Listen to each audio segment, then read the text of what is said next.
We are little over a week away from the premiere of D Plus's latest Lucasfilm series, Ahsoka. Will it break the streak of poorly performing Star Wars series, or will it break Star Wars canon?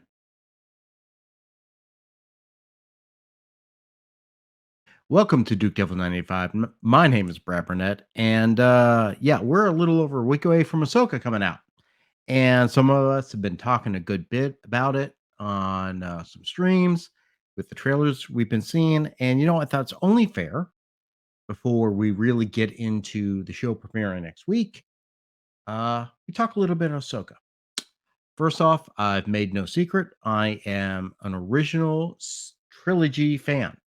I am a Gen X fan, meaning I saw Star Wars before Star Wars New Hope. I saw Star Wars in 1977 in the theaters.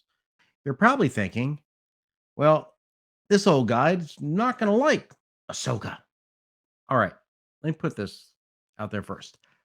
There's some stuff that has been put out by Disney that I like. Star Wars Disney. I'm not a fan of the sequel trilogy. Force Awakens did do a little nostalgia, but overall, I didn't think it was great. And Last Jedi and Rise of Skywalker were just terrible entries. But that doesn't mean some of the stuff that came out I didn't like. I liked Rebels. Clone Wars was also very good. I enjoyed Clone Wars. I thought it filled in a lot of the history between Obi-Wan and Anakin that we did not really get to see. It really gave a good depiction of what the Clone Wars were. So I enjoyed those. Um, the new stuff, not so much. Book of Boba Fett. Book of, there's a Boba Fett came out. That's enough said. Uh, Mando, I enjoyed the first season. Uh, Second season, Luke showed up. That was nice. Third season, I thought Bo Katan was a great character. Don't know that we need the Bo Katan season 3, and I like Katie Sackhoff. So that's where I am on this. But Ahsoka Tano.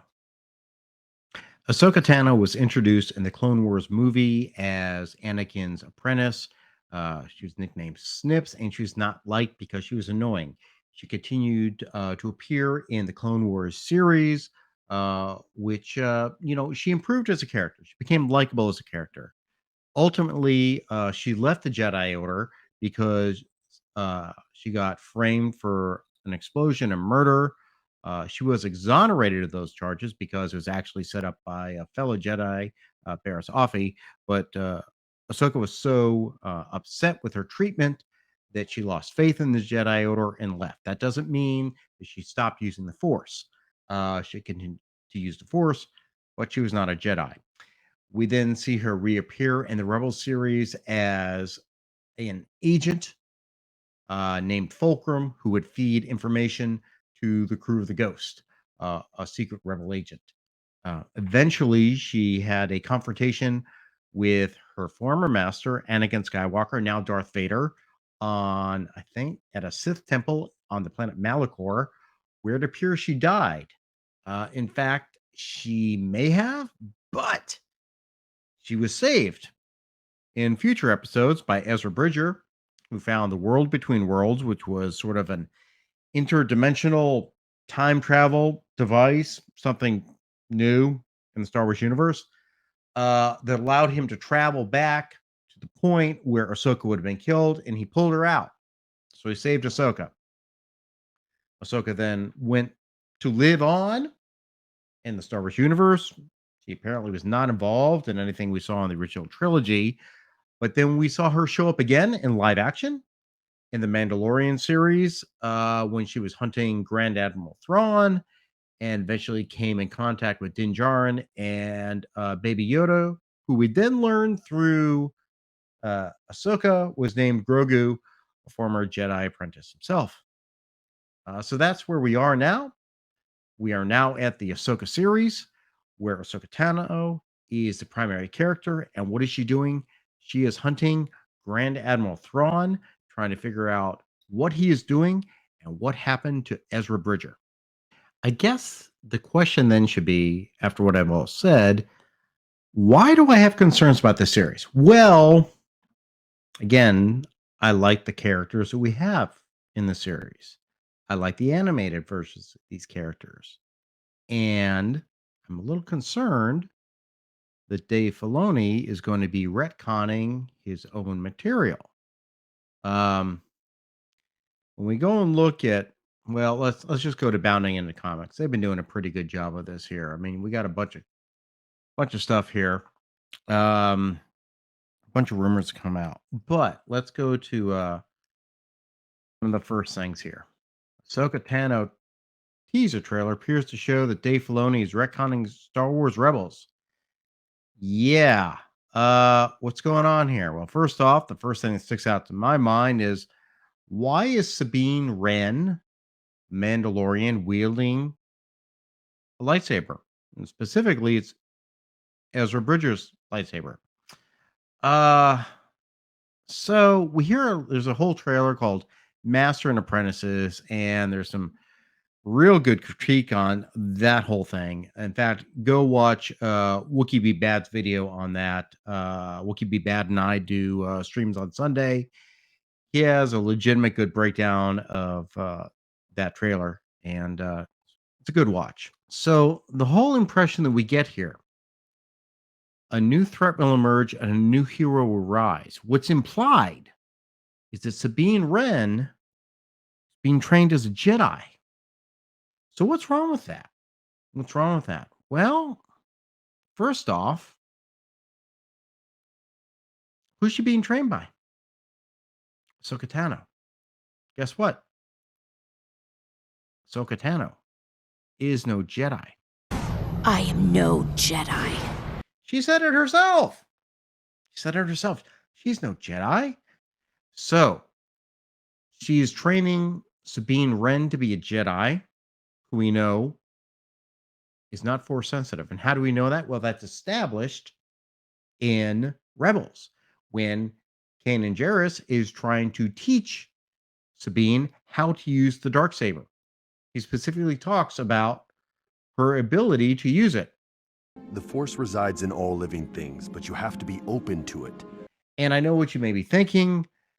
Well, he says, the Force is all around us. Well, look, I remember this for 40 plus years. It's an energy field created by all living things. It surrounds us and penetrates us. It binds the galaxy together. That is established lore.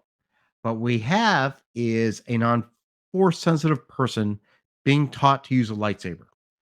And even though Kanan says, that the Force is around, she is not a Jedi. She does not have Jedi powers. She does not have sufficient midichlorians. So this is breaking the canon. But what else does this article say? Let's scroll a little bit through this. Let's find this part here. This is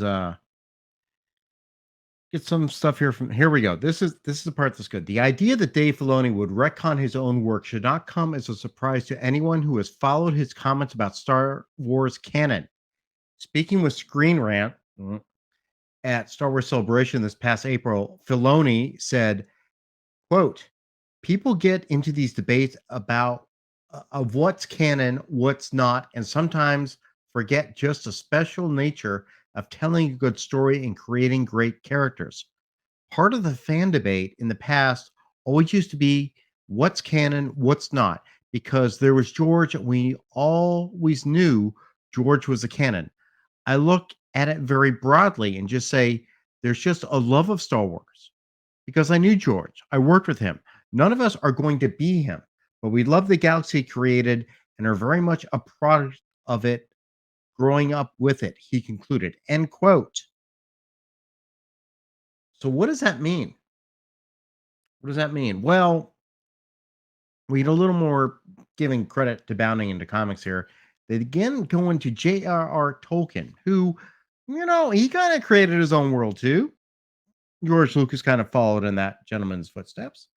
Tolkien said, quote, "What really happens is that the story maker proves a successful sub creator. He creates a secondary world which your mind can enter. Inside it, what he relates is true. It accords with the law of that world. You therefore would believe it while you are, as it were, inside. The moment disbelief arises, the spell is broken, the magic, or rather the art, has failed. So, how do I take that to mean? Um, for me, it means you got to respect the canon. You got to respect the story. You got to respect the lore. When you deviate from that, you are now leaving the established world. And that's what I believe may be happening here, which is why it's possible Ahsoka show could be destroying canon. We are creating a universe where Ahsoka, non-Jedi, is training someone to be a Jedi. And there's a whole other thing here.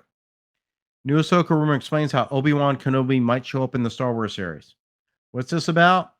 Well, yeah, we're going to the world between worlds. Yeah, we're crossing over. The streams are crossing. Dogs and cats are living together. Possibly what happens. I've heard this rumor. Possibly what happens. Ahsoka uses the world between worlds to go back to Mustafar, the battle with Anakin, now Darth Vader, and Obi-Wan, and becomes involved. There's even rumors that there were scenes shot with an Obi-Wan a dummy dead body, or Obi-Wan Rose, which again would break canon since Obi-Wan did not know how to become one with the Force at that point. Yeah. This is the concern with the show. This is where people who like the lore, who like the canon, are having a problem with the show. Again, this is a lot of speculation right now, but it's issues of concern. Also, drawing in Thrawn. I like Thrawn. I liked the Thrawn trilogy that Timothy Zahn wrote.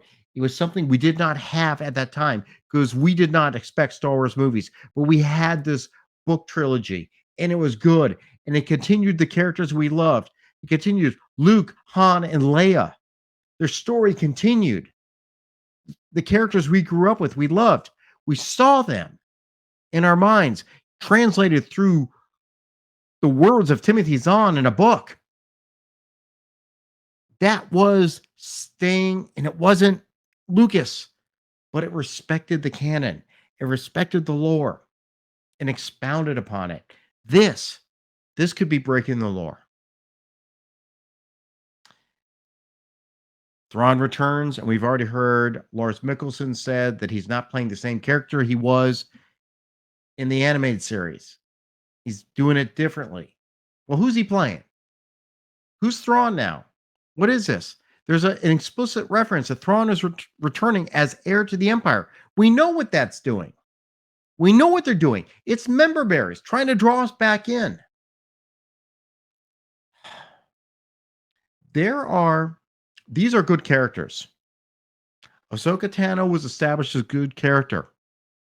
Harrison Dula was established as a good character. Sabine Wren was established as a good character. I will give Dave Filoni credit for what he did in Rebels. He created good characters, characters we liked, characters that had good stories. And guess what? Forces Hemo, who gives a crap? These were good characters. Don't give me any of that identity politic bullshit. Just give good story. Give good characters. That's what people want. And if you go back and you change what you made, you're cheapening the characters you created to serve a narrative that hurts your own creation, hurts the true story, and hurts the fans. That's what we don't want. Now, do I know what's going to happen? No. We're going to find out in a week or so. I don't have good feelings. But I'm going to watch it. In fact, I may be live watching it. Maybe live watching it on Wednesday nights with Wookie Be Bad and the Fractured Filter. Go watch their channels. They talk a lot about this stuff. Good guys to talk to. Good Star Wars knowledge. In fact, we may even be doing a show in a day from now about canon and lore. Go check that out. It's on Wookiee Be Bandit's channel. Until next time, questions, comments, witticisms down below. Click those good buttons. Smash the like button. Click the subscribe button. Do a share button.